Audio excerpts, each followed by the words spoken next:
Hello food lovers, welcome to my channel. ఇవాళ మనం try చేయబోయే రెసిపీ పెసరపప్పు టమాటా. అసలు చాలా మందికి చికెన్ మటన్ల కన్నా చాలా ఇష్టంగా తినేది పెసరపప్పు టమాటా. పప్పు అసలు పప్పు అంటేనే అసలు ఆ టేస్టే వేరబ్బా. దాంట్లో పెసరపప్పు టమాటా ఆ లెవెలే వేరు. ఫస్ట్ మనం ఒక 100 గ్రాములు పెసరపప్పు తీసుకొని దాన్ని కడిగి శుభ్రంగా ఒక అర్ధగంట సేపు నానబెట్టుకోవాలి.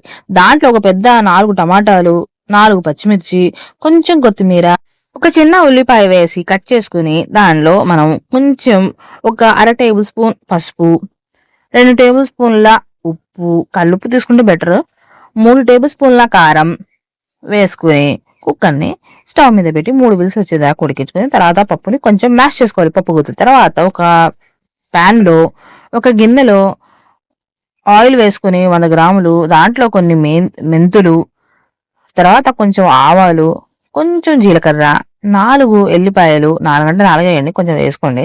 4 ఎల్లిపాయలు, 4 పచ్చిమిర్చి వేసుకొని అవి కొంచెం వేగే వరకు మనం స్పూన్తో తిప్పుతూ ఉండాలి.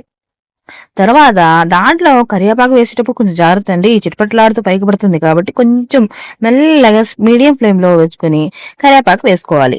తర్వాత దాన్ని మీడియం ఫ్లేమ్లో ఉంచుకొని మూత వేసుకొని మనం ఇందాక మ్యాష్ చేసుకున్న ఉడికించుకున్న పప్పు దాంట్లో వేసుకుంటే పెసరపప్పు టమాటా రెడీ. చాలా వరకు పెసరపప్పు టమాటా తినడానికి చాలా మంది అవాయిడ్ చేస్తారు, కానీ ఇలా ట్రై చేయండి, టేస్ట్ చాలా బాగుంటుంది, వేరే లెవెల్లో వస్తుంది. ఇంకోసారి కూడా పెసరపప్పు టమాటా చేయండి అందరూ అనేలా ఉంటుంది. Thank you for watching this video. Me family వాళ్ళకి, ఫ్రెండ్స్కి ఈ వీడియో షేర్ చేయండి. మీరు నా ఛానల్స్కి కొత్త అయితే నా ఛానల్ని సబ్స్క్రైబ్ చేసుకోండి. Don't forget to the subscribe my channel.